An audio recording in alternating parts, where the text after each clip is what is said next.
Good morning. Good morning. Our keynote speaker today, going back to this business of collaboration, the internet and everything else, is somebody who said, Don, just introduce me as a futurist, which is a bit like saying, I don't know, Marshall Goldsmith is a coach, who in fact happens to be the world's leading coach.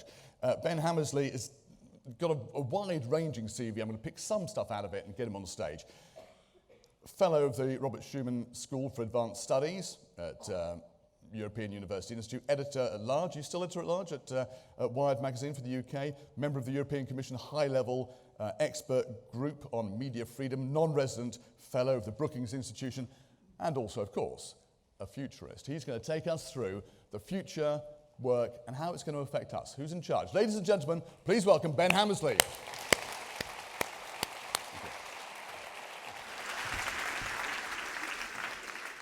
Good morning, everybody. My name's Ben Hammersley. I am, as has been said, many things, but I'm mostly a futurist. So my job is to travel the world and to explain to people, large groups, whether it's groups like yourselves or governments or militaries around the world, about the way that the world is changing. Sometimes I talk about this as that I try and live a couple of years in the future and then come back and tell you all about it. The phrase that comes to mind is a phrase from the novelist William Gibson, who said, the future is already here, it's just not evenly distributed. We're living through a time of immense change, and that change is happening at different rates in different places. And so what I'm going to try and talk about this morning is what's happening at the extremes of this change. So some of these things you will have seen, some of these things you're about to see, some of them will happen to you in the next few years. But rest assured that everything I'm going to talk about today is already happening. It's stuff that is actively changing the world today. This is a tweet that I found a couple of years ago that I think really sums up the way that the world is at the moment. It's just really weird. I mean, have you noticed that, right? You know, like, certainly over the past couple of years, through modern technology, the world has got very strange. As this guy says here, last night my mate asked to use a USB port to charge his cigarette, but I was using it to charge my book. The future is stupid. And the reason the future is stupid the future is stupid for many reasons, but one of those reasons is that people like myself, futurists and technologists, are sort of given the job of envisaging things, and then engineers go away and make that thing. And a lot of us futurists, we make our predictions about the future based on, we just make it up. They're not really based on anything. We do what's called a rectal approximation, and I love that phrase. We do a rectal approximation, and then engineers go away and make it up. I'm not going to do that today. Instead, I'm going to base what I'm going to say on some fundamental axioms about the future. I like to think that if you can understand these three things, you'll really understand your life for the past 20 years and your lives for the rest of your life. There are three major rules that are controlling the economy and the world at the moment. What we call Moore's law, Metcalfe's law, and the effects of market penetration. I'll go through these very, very quickly. Moore's law. There was a man called Gordon Moore. He was the co-founder of Intel. Intel, the people who make the computer chips, right? And in 1962, he was looking at the sales brochures that Intel were putting out for these little integrated circuits that they were making. And he realized that there was an interesting pattern that had been happening. That roughly every year, for the same amount of money, the number of components on one of their integrated circuits would double. He wrote this down as a memo to his fellow engineers, and they sort of kind of ignored it, really. They filed it away. But 10 years later, they looked at it again, and they found that this pattern continued to be true, that roughly every year, for the same amount of money, the number of components on a microchip would double. And this was restated as saying that computing power for the same price doubles every year. It was true in the 1970s, it was true in the 80s, 90s, the 2000s, it's true today. We think it will continue to be true for silicon chips for at least another 20 years. And this has a fundamental effect on everybody's lives since the 60s. It's the first time in human history that we've had a tool or a class of tools which doubles in capability every year. You know, swords didn't get twice as sharp every year, right? Horses didn't get twice as fast every year. But digital technology, through this observation of Moore's law, has been shown to get twice as powerful for the same price every year. Now, the reason for this is because we use digital technology to make the next generation of digital technologies. You use today's computers to design tomorrow's computers, and so you get this sort of build-up of capability. You know, you don't use a sword to make another sword, right? You don't use you use a horse to make another horse. That's true, but after a while, right, they just don't get any faster. Whereas computers do; they get twice as fast every year. Now, this has a huge effect, both in the short term and the long term. In the short term, Moore's law means that every September or so, the CEO of Apple will come up on stage like this in San Francisco and immediately make your phone shit. The iPhone 7, you're like, oh, bollocks. Right, okay. The other thing, that's in the short term. In the long term, you start to realize that over, say, a 20-year career, I worked this out once. I was doing some work for the Foreign Office, and we were talking about the lifespan of a diplomat. And most people join the Foreign Office straight out of university, and if they're any good, they'll be an ambassador in their sort of early to mid-40s. And so there's a sort of 20-year career before you get the hat with a big feather in it, right? So if you think of that sort of early stage of your career for some of you, or the majority of your career for some of you, the computer that you had on your desk when you start the job is approximately 300,000 times more powerful on the day that you become an ambassador, or the day that you reach middle age or senior management or whatever it is. This doubling and doubling of power, it's an exponential growth of capability. And that exponential growth of capability has some fundamental ramifications that we'll get to in a moment. The next one is what's called Metcalfe's law. Bob Metcalfe was the guy who invented Ethernet, which is the wired-in network connections that some of you might have had in offices. And he said that the power of a network increases geometrically with the number of people in that network. So for every additional person or every additional thing in a network, it gets geometrically more powerful. And this is particularly important when you start to look at the open social networks of learners or people of shared interests. For every additional person that you add to it, every additional bit of knowledge you add to it, it gets geometrically more powerful. And then we have this realization about market penetration, which is the phenomenon over the last 10 years or so of the fact that pretty much every adult on the planet has a smartphone. Certainly every teenager. So in the past 10 years, not only have we had this doubling and doubling and doubling and doubling and doubling and doubling again of power of computational technology, not only have we had this enormous increase in the number of people who have general purpose computing technology, but when you add all that together, the value of that combined network has gone up by this enormous, inconceivable number. So over the past 10 years or so, we've had this huge change in society that's really happening all the time. Now, what comes from this? Well, I think 2016 is going to be the tipping point for a major technology. That major technology is artificial intelligence. Now, we used to think of artificial intelligence as being something like this. This is HAL from the film 2001. In the olden days, we used to think of artificial intelligence exactly like this, as a sort of singular piece of technology that you would have, one of in your office, and after a while it would try to kill you. And that was, it's still true to a certain extent.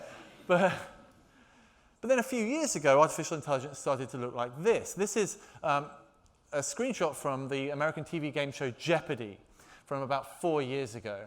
And in the middle there, as you can see, the boxy-looking gentleman, that is an IBM supercomputer called Watson. Actually, the supercomputer itself was, so that's just a screen with the IBM's logo on it, and it had a little thing that could press the buzzer. And then a cable that went out backstage, and backstage there were sort of two rooms, really, sort of huge porta cabins of the hardware that ran this big supercomputer. And this was absolutely astounding, because what it could do was it could listen to the quizmaster give the questions. It could then go out to the internet into its internal databases.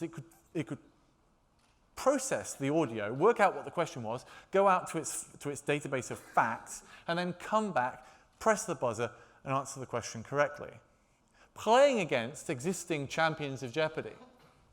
This guy here is called Ken Jennings. He was the best Jeopardy player ever. And he was beaten quite solidly by IBM's Watson supercomputer. Now, at the time, this was a major breakthrough in AI. The fact that it could understand English, understand a question, the fact that it could go out to the internet and find the answers to that question, and then come back and tell you the answers to that question in real time was astounding. And they won quite a few $1 million in prize money on this game show. The Watson supercomputer cost about $100 million. This is the Amazon Echo. It costs 50 quid. They're shipping this right now. It's the size of a Pringles can. I have one in my kitchen. It does exactly the same thing. If you get the opportunity, I think they're about to start selling them in the UK. If you get the opportunity to buy one of these, you should definitely buy one. They're super cool. It's Siri, but for your house. It's very cool. Basically, you have it sat, like I say, it's like the size of a Pringles can. So let's say, we'll just do this. It's like this big. It sort of sits there in the kitchen, and it's got a microphone that's really good at hearing your voice, and so it's constantly listening to you. And you can say, it's called Alexa. And you say, hey, Alexa, and it's the blue light on the top lights up, and it goes, Alexa, and ping, and you say, play BBC Radio 4. You have to speak to it like this. Play BBC Radio 4, and Radio 4 comes on. That's very good. And then you say, Alexa, stop. And it stops. And then you can say, Alexa, resume. And then it starts playing again. And then you can say, Alexa, add cornflakes to my shopping list. And it says, I've added cornflakes to your shopping list. It's super awesome. And then you get, on your shopping list on an app on your phone, you can see it says cornflakes. And then, if you've turned it on, you can say, Alexa, order me cornflakes. And if you've got one click turned on, and I live in Los Angeles where Amazon deliver groceries and they also deliver within the hour, so you can say, Alexa, order cornflakes, and it goes, I've ordered you cornflakes. And then the doorbell rings like half an hour later, and a dude hands you cornflakes. And it's kind of awesome. Now, why do I talk about this? Well, apart from the fact that it's pretty awesome, is that the technology in this, which is, like I say, is 50 quid with Amazon Prime, is just like this. Because at the same time, you can say to it, Alexa, what's the capital of France? And it goes out and it finds the answer to it. And you can say, what's the weather in London? And you can tell it, it's raining. And you can go, haha, I live in California. And it's cool, right? And so we start to have this realization that today, in 2016, we can start living with artificial intelligences in a really fundamental way. Now, why am I telling you this? Well, this is the point. This stuff is basically free. It's 50 quid. But 50 quid is because it's a plastic box with a microphone in it. But the smarts are out on the internet. They're somewhere in the cloud, right? And so this sort of stuff gets cheaper and cheaper and cheaper. And okay, today it's 50 quid because it's for early adopters. But in 5 years' time, everything will have this in it. This sort of technology. Now, of course, many of you will be completely freaked out by the idea of Amazon having a microphone in your house that's listening to you the entire time. And if you watch the TV adverts that they have on American television, and you watch them on YouTube, one of the use cases is that the adverts can have this family that's living with about 4 of the things. And there's one in the kitchen, and there's one in the living room, and then there's one in the bedroom. And you're like, I don't want an always-on microphone in the bedroom reporting back to Amazon what I'm saying. It's not good. Super creepy. But when I can't see myself having an Amazon Echo in the bedroom, I can certainly see myself having one of these in the boardroom or in the office. Having a permanently listening digital assistant that can help me out at all times is pretty cool. Now, to have that happen, we need to have a higher, for it to be really, so at the moment it can understand like simple things like add cornflakes to my shopping list and play Radio 4 and what's the weather like and things like that. But what we really need is some sort of really high-end general purpose AI, an AI that can start to solve problems for us. Now, that used to be considered to be pretty much impossible. You could teach things speech recognition, but you couldn't teach it problem solving. Obviously, of course, that's no longer the case. Last week, Google announced that they had created an artificial intelligence which could play the game of Go. Go is chess on steroids, basically, from a computational point of view. It was always considered to be the thing. We've had AIs that can play chess for quite a long time. If you remember, 20, 30 years ago, IBM made a supercomputer that could beat Garry Kasparov, and that was considered to be the end of humanity as the primary species on the planet, because we now had a supercomputer that could play chess better than anybody. But at the same time, we said, well, chess is actually really a bit of a Mickey Mouse game. Go is the really difficult one. There's no way computers can beat the Go champion, until last week, when they did. Now, DeepMind, who are part of Google, who made this AI that plays Go, they're based in London, by the way, they didn't make a Go-playing AI. What they did is they made an AI that could learn how to play Go, and then they just let it learn. They have another AI that plays video games perfectly, and what they do is they give it the video game to play, and they say, your only task is to score as many points as you possibly can. And it doesn't tell it anything else about the game. And then they let it play the game hundreds of thousands of times, and very, very, very rapidly, the AI will learn how to maximize its scoring by randomly mashing the buttons. And after about a day, what they found is these AIs can play Pac-Man or something like that perfectly, because they learn how to solve the problem. And the first problem they have to solve is, what is the game I'm playing? And this is what they've done here. They've created an AI which is, all they taught it was how to learn, and then it learned the most complex board game there is, and now beats humans in it, which was considered to be impossible. So we have this general purpose AI starting to arrive now in the present. Now, playing Go is a really difficult thing to do. And if you can teach an AI to learn how to do that, you can teach it to do all sorts of interesting things. The most difficult thing that many of you will find to do in your lives is arranging meetings. Way more difficult than Go, some of you might say. Well, no. You know that sort of meeting chess that you play, like, I'd like to have a coffee. I would like to have a coffee too. Okay, we've agreed that. Good. Are you free on Wednesday? Oh, no. I'm free on Thursday. Well, I'm not free on Thursday. How about Tuesday? Oh, Tuesday, okay. Right. And then you go backwards and forwards. Like, so that backwards and forwards thing. And you have secretaries and meeting arrangers. And there's a whole sort of industry of personal assistants who are dedicated, humans that are dedicated to solving that problem of arranging meetings. Very, very hard. Until, of course, this year, where Amy at X.AI started to exist. Amy is a single-purpose artificial intelligence that you access through email. And if you have an account with Amy, there's a waiting list at the moment, but it's free if you get to the top of the waiting list. All you do is you start to have an email with someone. If I want to have a coffee with Don, for example, I will email you and I say, oh, we should have a coffee. Oh, good idea. Let me introduce you to my friend Amy. CC Amy in, and then I back out of the conversation. And Amy pops up and says, we'd like to have a coffee.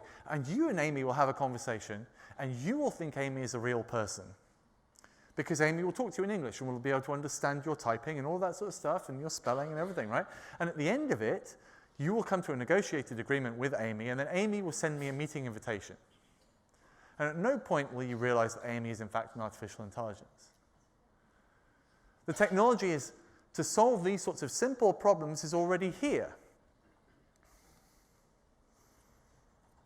So we're starting to see this sort of interesting issue of technology is increasing at such a rate that we've reached a tipping point where it's good enough now to solve AI problems that are actually in the real world. And we're starting to realize that there are many jobs which we previously thought were solely for humans to do because it would be really difficult to get computers to be able to do them because they require that sort of creative thinking, like arranging a coffee date is actually quite difficult. But we've now realized that we now have AIs that can do that. And so there is this issue today that there's a whole raft of professions which are deeply threatened by AI. When I was a teenager growing up in Leicester, my parents used to sit me in front of the television, in front of the news, and they would show me the news stories of the car plants in Derby, nearby, closing down because the robots were coming in. And so lots of the mechanics and so on were being the car workers, were being laid off because you don't need a human welder anymore because you've got robots that can do it. And so they would, you remember that whole industrialization period, right?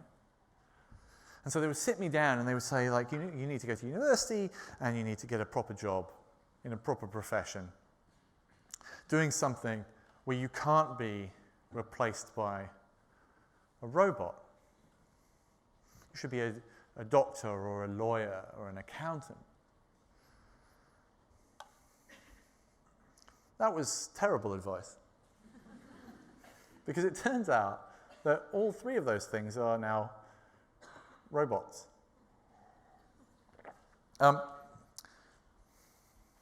There are quite a few companies now that do accounts through artificial intelligences. They sort of dress them up by having a human being pretend that they're doing your accounts, but it's mostly done by AIs. IBM's Watson, after it stopped being a contestant on game shows, one of the things they did was they started feeding it medical textbooks, training it to be a doctor. And last year, which was the last time they spoke about it in public, they said that Watson was now as good a diagnostician as a final year medical student. Now, because computing power doubles every year due to Moore's law, we can pretty much easily say that within the next few years, Watson will be as good a diagnostician as a first-year real doctor or a GP.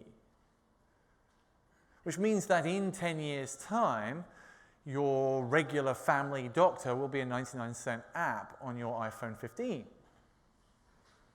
Because there's this realization that actually, if you can break the job down into an algorithm, if you can break it down into a big flowchart, then AIs are really, really good at it. And medicine, to a certain degree, turns out to be a really big flowchart. Is the patient alive or dead? If dead, stop.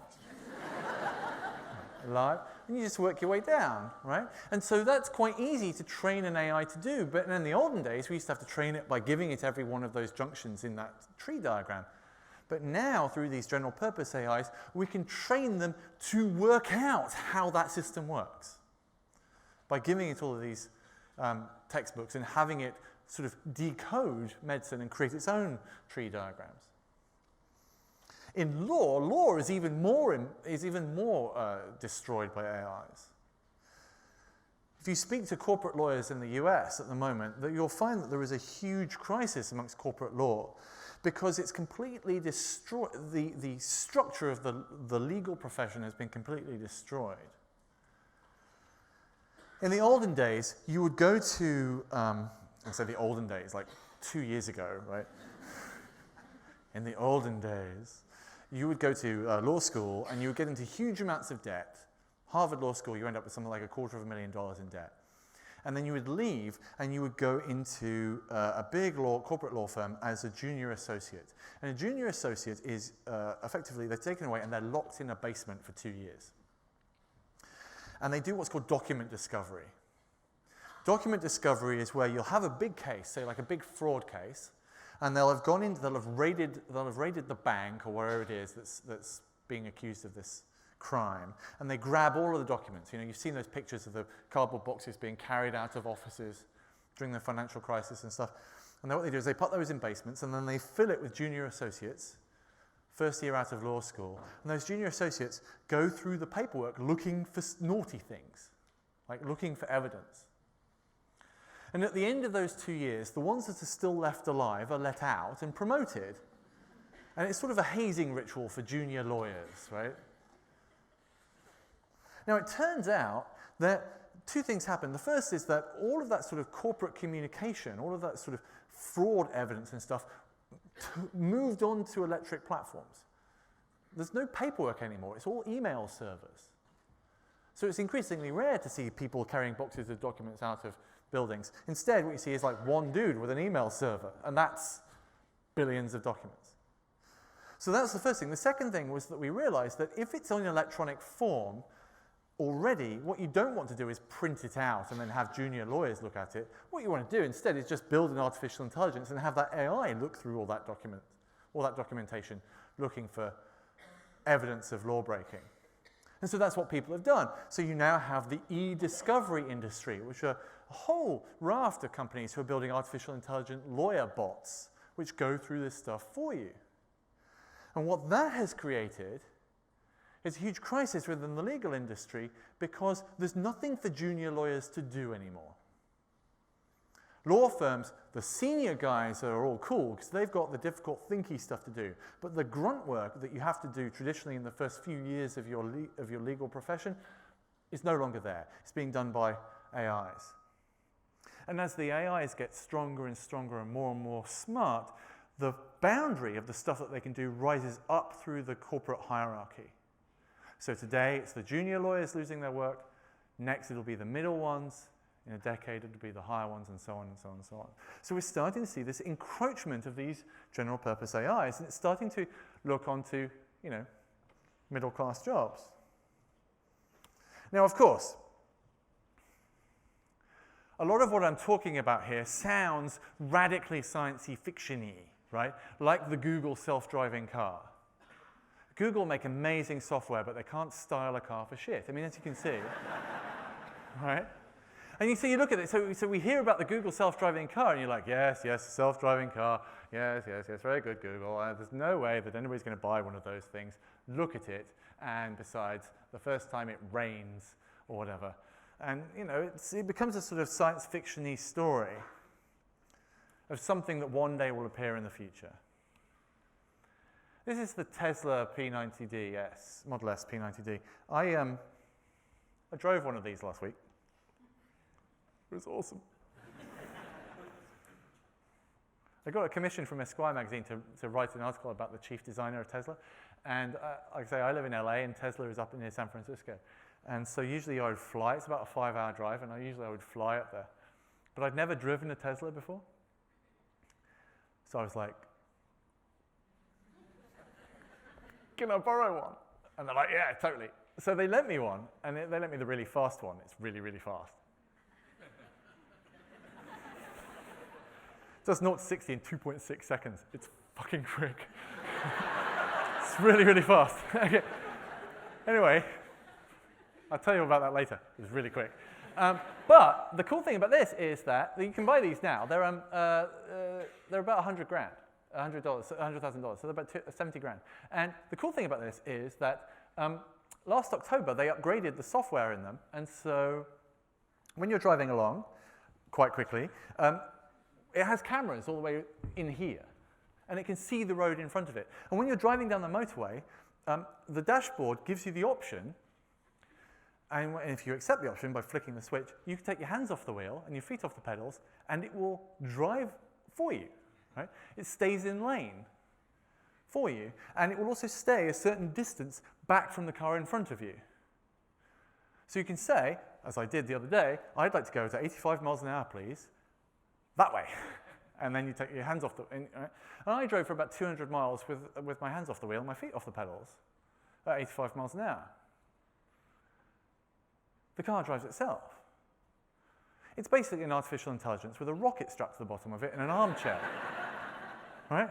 Now, that's pretty cool, but what was super cool about it was I picked this up on the Tuesday, and I drove it around my neighborhood and took my wife, and we did the stopping and waiting for everything to clear, and then zooming and rock and roll and all that thing, right? parked it around my house on the Tuesday. The Wednesday morning, I woke up to drive up to San Francisco, and I got into the car, and there's this huge screen, and it said software update. And overnight, it had learnt to parallel park. I have the car on the Tuesday, it cannot park itself. On the Wednesday, it could park itself. Because one of the other realizations is that when everything is digital, you can give it new capabilities just by changing the code that runs it. These things are learning. My old car doesn't learn, right? It doesn't get any better, it just sits there, feeling sorry for itself that it's not a Tesla, right? I feel sorry for it that it's not a Tesla, right? It was a terrible thing, I had to give the thing back. But the Tesla, because it's a digital thing, because it's subject to Moore's law and all these sorts of things, on the Tuesday it's a regular car that goes like a rocket, on the Wednesday it's a regular car that goes like a rocket and that can park itself. Now, this creates all sorts of real problems in society. Because it creates this whole new class of people. Meat puppets. Some of you in this room may well be meat puppets. Some of you may know meat puppets. Some of you may be married to a meat puppet. Some of you have achieved meat puppetry. Some of you have meat puppets thrust upon you. A meat puppet is somebody who is keeping their seat warm, waiting for the AI to take over their job. And there is a whole class of employment right now which is a meat puppet job. Just in the self-driving car realm, it's pretty obvious that taxi drivers, for example, are meat puppets. Uber, right, the app that you can order a taxi from, right, which has been valued at tens of billions of dollars for what effectively is a sort of souped-up radio cabs. Right? The reason it's worth so much money is that they're not really a cab firm. They are a dispatching system for robots. It's just that we haven't replaced the human bit yet. The Uber driver is a meat puppet for the self-driving car. And as soon as the self-driving car comes to market, which is in the next few years, next 24 months, as soon as that comes to market, Uber will drop their human contractors as fast as they possibly can. Now, I actually, just as an aside, I don't think that self-driving vehicles are really anything to do with this sort of thing. I mean, if you do lots and lots of mileage, a self-driving car that will drive itself up the M1 is pretty awesome, but lots of people actually quite like driving as a physical act. And certainly in the States, it's a very symbolic and metaphorical act for sort of political values of freedom and all that sort of stuff, and it's all tied in with self-identity and so on. Self-driving cars, that's one thing. Self-driving trucks, self-driving buses, all those really big things, they will be self-driving as soon as they possibly can be. As soon as there is a self-driving truck which is demonstrably 1% safer than a human-driven truck, human-driven trucks will not be allowed in inner cities anymore. There isn't a politician in the world who couldn't stop that from happening as soon as it was demonstrable that a self-driving truck is going to kill one fewer bicyclist in London. And so if you're in the haulage business, you're fucked.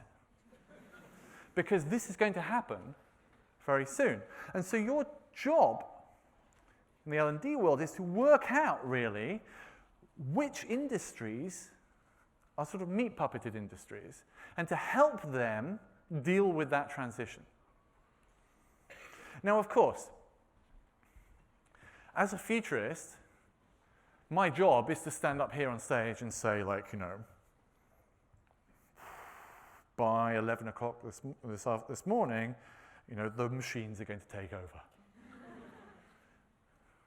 and sort of present you this idea that this is inevitable, that it's all going to happen all at the same time, that there's going to be this huge sort of social revolution, it's going to happen like bang, right? That, of course, is not true.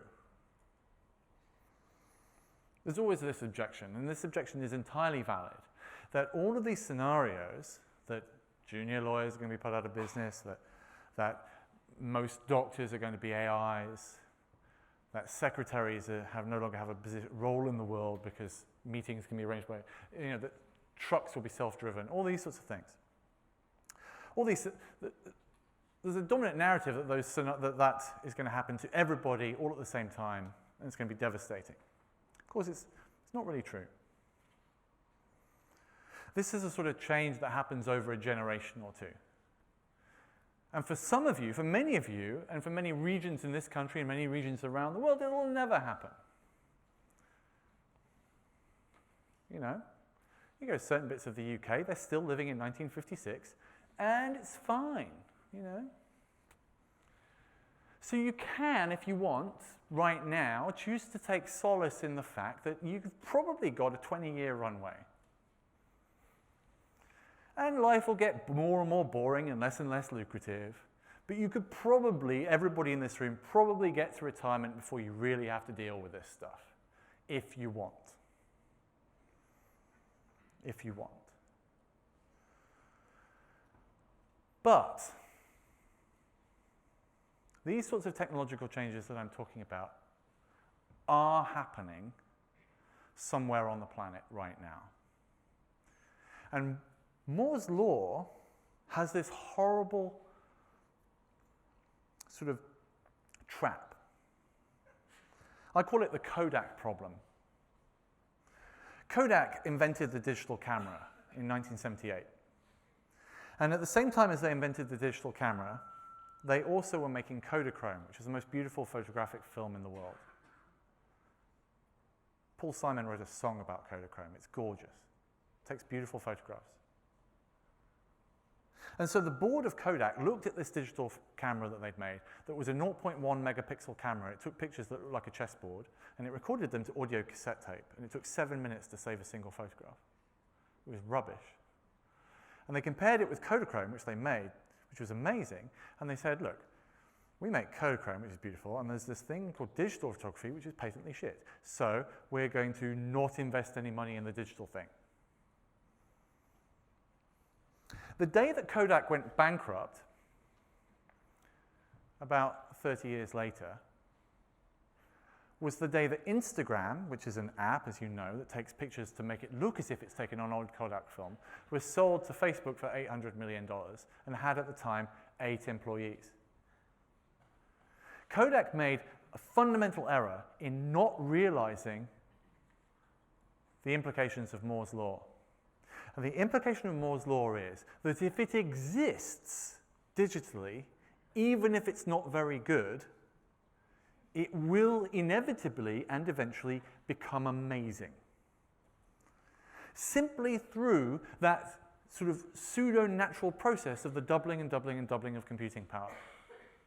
So if you see any digital threat to your position or to the position of your clients, but you dismiss it as being rubbish today, you have to remember that that threat will be amazing and deeply threatening eventually. It might not happen overnight, but it will happen.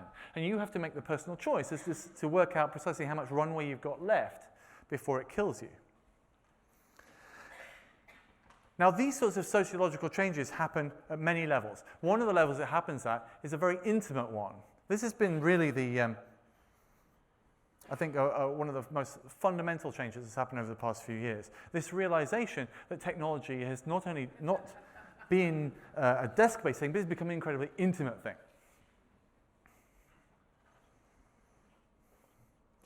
Everybody here, I'm sure, has a smartphone, right? Or 2. Some of you might have 3. Some of you have got a BlackBerry and so don't want to show it, but right? So what we've realized over the past few years is that if you have a smartphone, there's been 3 major studies into this. The last one was from Harvard, and they showed that if you've had a smartphone for more than a year, everybody in this room, right? You've had a smartphone for more than a year, 98% of you, so again, everybody in this room, will have felt your phone vibrating in your pocket when it wasn't. It's called phantom vibration syndrome. It's a thing. It's a genuine thing, right? You know, you're walking along, you're like, oh, no, it's not, it's fine. The reason is because once you've had a phone for more than about a year, then it fundamentally changes the structure of your brain. Right now, everybody in this room has a part of your brain right here at the back which is thinking the same thought over and over and over again. All of you right now, a little voice in the back of your head, very quiet, but if you listen to it, you can hear it. It's just saying the same thing. Is it ringing? Is it ringing? Oh shit, I hope it's on silent. Is it ringing? Is it ringing? Is it ringing? Is it ringing? Constantly throughout the day. Is it ringing? Is it ringing? Should I check Twitter? Is it ringing? Do I have email? Is it ringing? Is it ringing? And every so often, because it's a biological thing, it goes wrong. And so you've got, is it ringing? Is it ringing? It's ringing! It's ringing! Oh, okay. It's not. So 98% of you have felt that in your pocket. 46% of you, so all of you guys, not you lot, all of you lot, you will have, statistically speaking, felt your phone vibrating in your pocket when you were holding it in your hand. Phantom vibration syndrome, genuine thing, right? What this goes to show us is that these things are increasingly, fundamentally part of our psyche, and that we're starting to become deeply entwined with this technology in a way that we never were before. Now, this starts to have really deep implications for the way that we start to interact with each other. Because we're all connected through these technologies, and because these technologies are deeply embedded within our psyche and within our biology now, we're starting to live in a world where these technologies fundamentally affect the way we interact. Now, let me give you a good example of this. Apple Watch. Apple Watch. Many of you will have an Apple Watch. Many others of you will have another sort of Fitbit or something like that around your wrist. If you've got the latest one, or if you have the Apple Watch, then they take your heart rate all the time. Now, we're going to get rich by the end of this year, because I'm now going to explain to you an app we're going to build. And if somebody else doesn't do this for realsies, the end of this year, we're totally going to do it. We're going to make so much money, right? Here's the thing. Your Apple Watch. This is going to happen, I can guarantee you. Your Apple Watch, or any other smartwatch, knows who you are because it's your watch, right? It knows where you are because it has access to GPS and all those things. And it knows what you're doing because it has access to your calendar and your work data. It knows who you're doing it with because it has access to your contacts. It has access to things like LinkedIn, right? And it also knows your physiological state. It knows your heartbeat. Now, we know through science that when you are psychologically aroused, when you're with somebody, for example, who you find incredibly irritating, your heart rate goes up. So it's a trivial piece of technology to connect all those things together to create the world's first artificial intelligent, crowdsourced, wearable technology arsehole detector.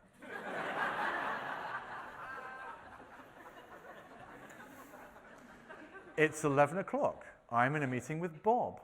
You know, my heart rate is going up. Either I find Bob incredibly attractive or a bit of a dick. I shall upload that statistic up to LinkedIn, where it will be joined by many other statistics from other people who've had a meeting with Bob. And we will realize, on average, anybody who spends more than 10 minutes with Bob, their heart rate goes up by 20 beats a minute. You should be aware of this, anybody else who goes to have a meeting with Bob. Now that pushing the boundaries of technology and intimacy and machine learning and crowdsourcing of that data is something that is absolutely inevitable. The fact that I can explain it to you in like 3 sentences means that it's definitely going to happen, which brings us on to this other trend that is starting to come through with all these technologies, which is about contextual advice. The big deal for 2016 is going to be technology which gives you contextual advice. It tells you things that you need to know before you know you need to know it. Whether it is you're about to have a meeting with Bob, you should be aware of this thing about Bob. which is a very easy thing to do, or you're in a new place in a new town, here's a good restaurant that we think you might like. All those sorts of things.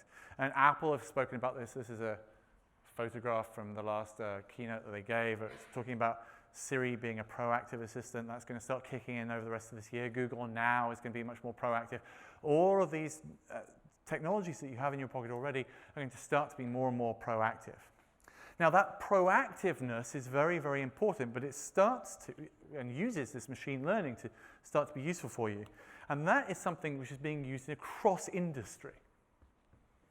This is the first prototype of the Amazon drone. They don't look like this anymore, but Amazon are definitely doing this. They're testing it here in the UK, they're testing it in Holland, and they're testing it in Canada. They tested it already in Australia. Amazon are definitely going to do drone delivery. Definitely. They're already advertising for pilots. So like I say, when I'm sat in my kitchen and I've run out of cornflakes and I tell Alexa that I want more cornflakes, I have a little balcony. Within the next 24 months, probably, it won't be a dude in a van giving me my things, but it'll be a drone that comes in and drops it off and flies away again. I wish I was kidding, but no, it is definitely happening. It is happening, right? Now, one of the things that they've discussed about the fact that this is happening and the fact that you can have within the hour or same-day delivery in London and other major cities is because their supply chain is artificially intelligent. Their system is so complex now that they've realized something very, very interesting. They know from studying the way that people use their website, millions of transactions every day, millions and millions and millions of browsing sessions every day, they know ways of telling how likely you are to buy a thing. If you keep going back to that page, if you linger on that page, if you move your mouse in a particular way, if you go away and come back and go away and come back, all these sorts of things. These all add up to a certain score. And when that score goes above a certain level, then they know that you're 90% or 95% likely to buy that thing. And it's been pretty well proven that they know you better than yourself through these sort of subconscious cues. Now, Amazon's delivery network is very complex, and they keep making these promises about how quickly they can deliver things to you. So what they've realized is that it's cheaper and easier for them to start to deliver something when they're more than a certain amount sure you're going to buy it, even if you haven't pressed the buy button yet. If you spend a lot of time on Amazon, chances are you have triggered deliveries of stuff that you eventually didn't bother ordering. But absolutely the chances are that many things that you bought was being delivered to you before you bought it, because Amazon knows you better than you do. And that's why these sorts of drone delivery systems will work, because they'll dispatch the drone before you order it. It knows that I want cornflakes before I ask it for the cornflakes, and so the cornflakes arrive really quickly, and I think Amazon's amazing. And it turns out that that's cheaper for them to do than not. And the whole world is filling up with these sorts of systems. This symbiosis of complex delivery systems, artificial intelligence, human behavior, code, etc., etc., etc. And so the really interesting jobs of the future, the skills that we're going to need in the future, are these symbiosis with these systems and this ease with complexity. I can't tell you, really, what the future is going to be like past about 3 years out. Anybody who gives more than 5 or 10-year predictions is totally bullshitting. Completely. There's no way we can make sensible predictions past about 3 years, because Moore's law is so weird. I mean, think back 10 years ago, or 12 years ago. If you go back 12 years, we didn't have the iPhone, we didn't have the iPad, we didn't have Facebook, we didn't have Twitter, we didn't have YouTube. We didn't have Netflix, we didn't have Hulu. The basis of modern society didn't exist 12 years ago. So if you want a 20-year prediction, I could just say anything, and it's going to be wrong, but it'll be as equally as wrong as anybody else. But what we can say is we can say that you're definitely going to need these skills. And so the real challenge we have is trying to understand what are the upcoming fundamental changes to the world that we know it today, so that we can start to understand those systems and start to become symbiotic with them. Now, one of the ways you can do that as a futurist is to look at what kids are up to.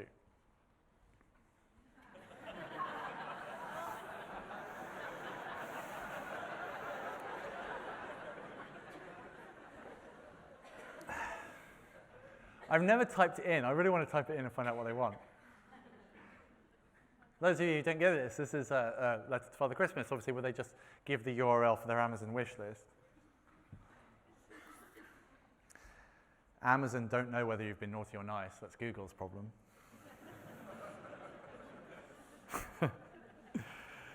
That's so much closer to the truth. So we have this fundamental shift in the way that the culture is working too, right? We have to start to acknowledge this. This is a thing. I show this to movie studios and TV companies quite a lot because it's always entertaining to hear their swearing.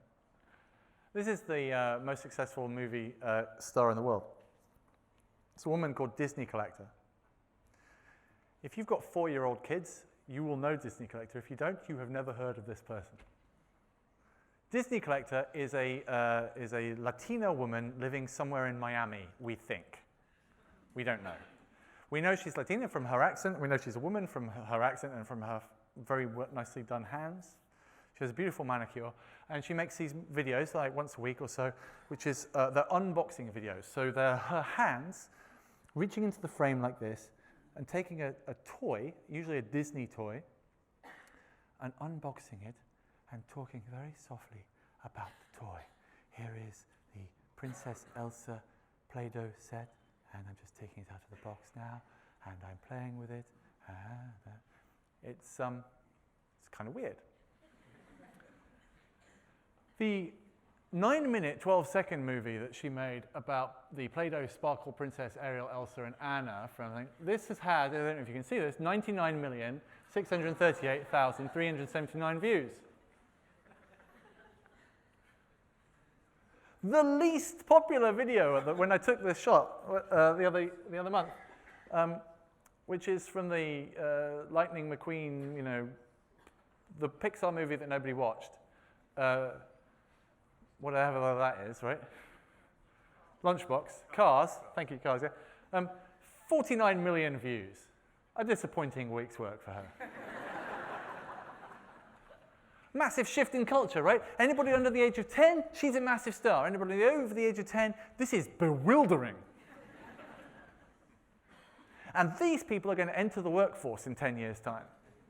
Or 15 years' time. And in 15 years' time, the technology they'll be watching these on and getting all nostalgic about that time they watched Disney Collector, the technology then will be 300,000 times more powerful. There is no possible way we can make a sensible curriculum on what to teach these kids. There's no way. There's no way I could write a textbook to tell them what office work is going to be like in 20 years' time. We have no vocabulary to talk to these kids anymore. Not even just kids, like adults too, okay? So everybody here kind of thinks themselves as learned, right? We're all pretty intelligent people. And many of us possibly buy the Booker Prize winner, say, or like every other year there'll be like somebody interesting wins the Nobel Prize for Literature, and you'll go out and buy their most popular book and leave it unread on the shelf. But hopefully it'll get you laid, right? So it's kind of cool. Right? We read the book reviews, and we think that like the best-selling books, which sell maybe 100,000 copies or 1 million copies if it's Harry Potter, are a big deal culturally. So this is a screenshot from an app called Wattpad. Wattpad is a distribution mechanism for fan fiction. Fan fiction are stories written by people using existing characters from other cultural properties, or sometimes real life people. A lot of fan fiction is romantic or erotic in nature. Quite a good deal of it is pornographic in nature. It's also insanely popular. This is a novel written by a noted author called British Bums. Mr. and Mrs. Bums had a daughter and called her British. It is called P.S. I Hate You, and it stars, the main character is Harry Styles of One Direction. I'm assured is a popular beat combo. He's a very popular man, young Harry. Harry is so popular that this semi-erotic romantic novel about him has been read 90,970,772 times when I took this screenshot, and had 500,000 comments. Nobody here has ever heard of it. And this is one of thousands of titles on this service. Why am I showing you this? Well, the point is to reinforce the fact that not only do we have all of these incredible systems coming up which are threatening all of these jobs, not only do we have these incredibly complex systems which are creating whole new social structures and business structures with preemptive delivery and drones and all this sort of stuff, but also to show you that there is a whole vast swathe of a deeply complex, socially embedded culture which is enabled by these technologies, which is also part of the mix. And it's only by taking into account all of these things that we can actually have a genuine oversight of what is happening over the next 5, 10, 15, 20 years. And as somebody whose job it is to prepare people for the next 5, 10, 15, 20 years, you have to start to develop a view of what the hell is happening today. And it turns out what's happening today is super weird. So what are we going to do? Well, we're starting to realize that actually the skills that we need to be teaching people are the sorts of things which cannot be done by computers. We don't want to commit the Kodak problem, the Kodak mistake. We don't want to teach ourselves or teach others skills and roles which will be taken over by machines eventually. You don't want to just be keeping the meat puppet warm for a bit, really. You want to be teaching them human-exclusive complex system cognitive capabilities, giving them the tools which will enable them to do stuff which only humans can do. And we need to work out what those are. And we do that by not paying attention to fancy technologies. For example, this year, this is going to come out. This is the Microsoft HoloLens. It's super cool. I'm going to have one of these, absolutely. It's amazing, right? It's a bit of goggles, you put it on, you immediately look really sad, but what it does is it gives you a video overlay over the top of your natural sight, and so you can play Minecraft, for example, where your Minecraft world is stretched out in front of you, and I can be wearing a headset, Don can be wearing a headset, he could come into the room, he will be on the other side of my castle, and he will be able to see my castle from that side, and I'll see it from this side, we'll be able to walk around it, and we'll be able to play Minecraft together, it'll be super great, and those will be on the front cover of T3 magazine. It'll be amazing. And like people in NASA are starting to use it so that NASA scientists now still use this technology so they get the 3D scan from the NASA robots, the robots that live on Mars. And right now planetary scientists can use these HoloLens to walk around Mars and they can all stand around a rock and point at it and all this. It's super cool. But that's not the future technology you need to be paying attention to. That's a toy. The future technology you need to be paying attention to is understanding the fundamental changes that it makes to the human condition. We have to learn how to learn with this stuff. All of these technologies are starting to give us superpowers. I think that's the only way we're going to, as a society, get out of this issue of meat puppetry. We're going to realize that instead of a threat to us, these AIs and so on, we have to treat them as amazing tools to help us get more complex work done. But we need to embrace these things and use them to give ourselves superpowers. And in doing that, that enables us to go through a business reinvention. If you go to Silicon Valley, I wouldn't recommend it. It's a very dull place. It's like Brent Cross, only for about 100 miles with palm trees. But nevertheless, if you go to Silicon Valley and you talk to the people who are sort of innovating and disrupting industries, what you find is that they are all doing the same thing, which is they're all looking at specific industries and saying, if we were to do this thing today, starting from scratch, as if we didn't know how to do it, but using all of our new stuff, what would we do? And when you do that, you get Amazon instead of bookshops.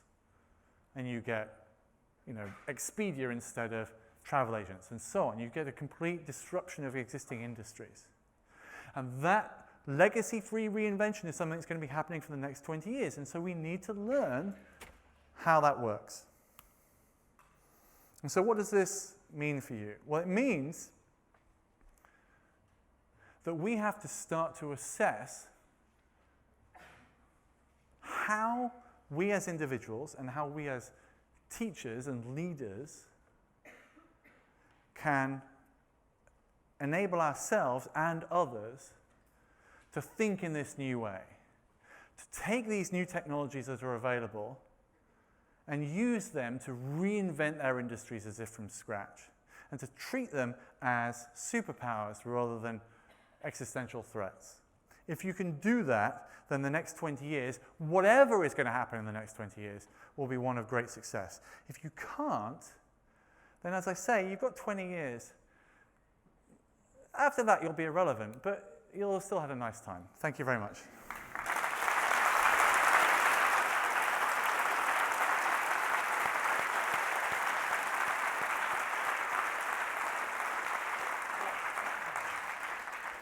Well, Ben, thank you. I'm slightly overawed and bewildered and befuddled, but also fantastic talk.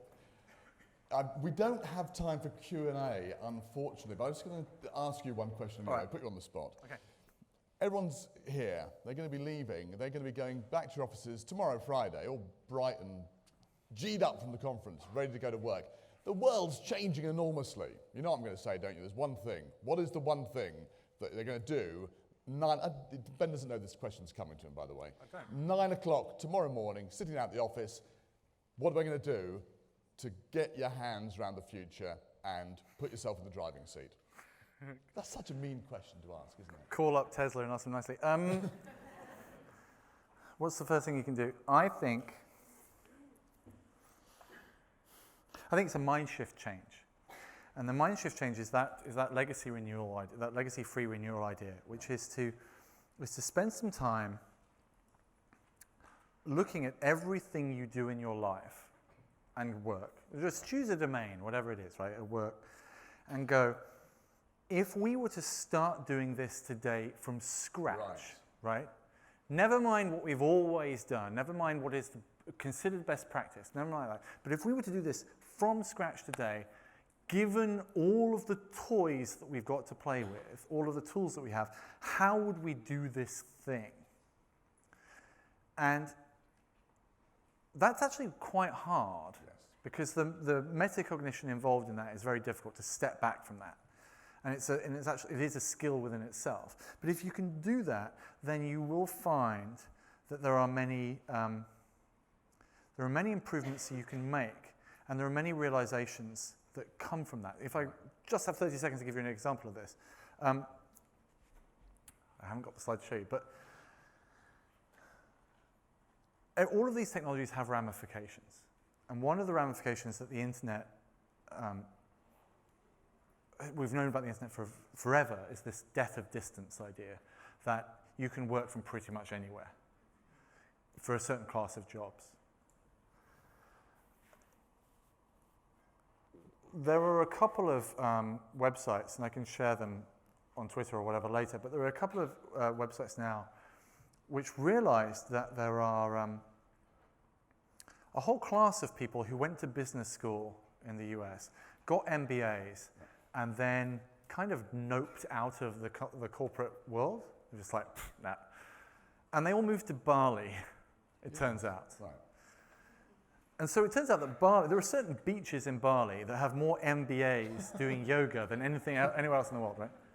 And they need enough money to pay for their joss sticks, and their sarongs, and mango lassis and stuff, right?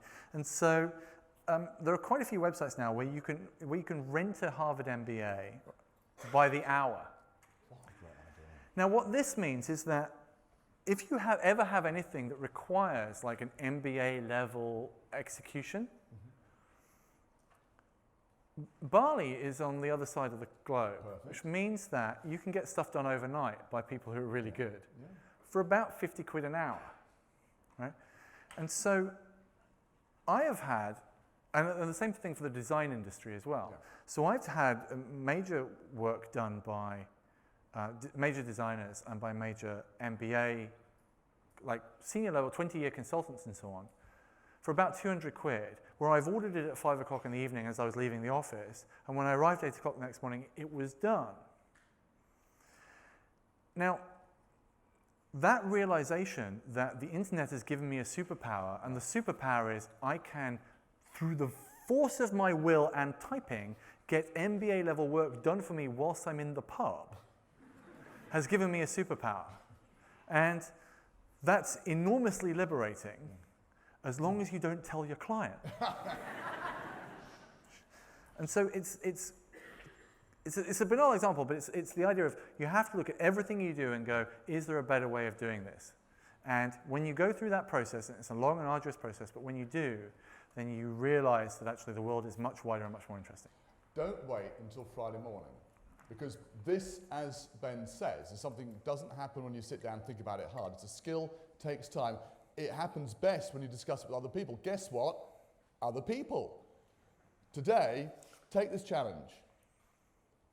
If I was going to reinvent L&D, using all the stuff we've got, forgetting the legacy that I started from, OHPs, floppy disks, training in front of a classroom, flip charts, how would I do it? What would I do differently if we could start it from scratch today? Please take the challenge. Kate, we'll get it on social media, yeah? We want to get as much of this circulated. Let's start the buzz going. Then by the time you get to work on Friday morning at 9 o'clock, the work's done. You know what to do. Please, it's a great challenge to have. There's one last thing before we thank Ben. And I said earlier that this book is £4. It is £4 in weight. It's slightly under 2 kilograms, all right? It's £40 in cost. Somebody handed me that. I said, Don, we're getting a lot of people coming to the desk, and you can fill in the gaps, right? Okay, so I've told you now, all right? Good. We know how much the book costs. We know what's happening in the future. One thing left to do. Please be back at 1:15, and let's thank Ben for a fantastic insight. All right. Thank you very much, Ben.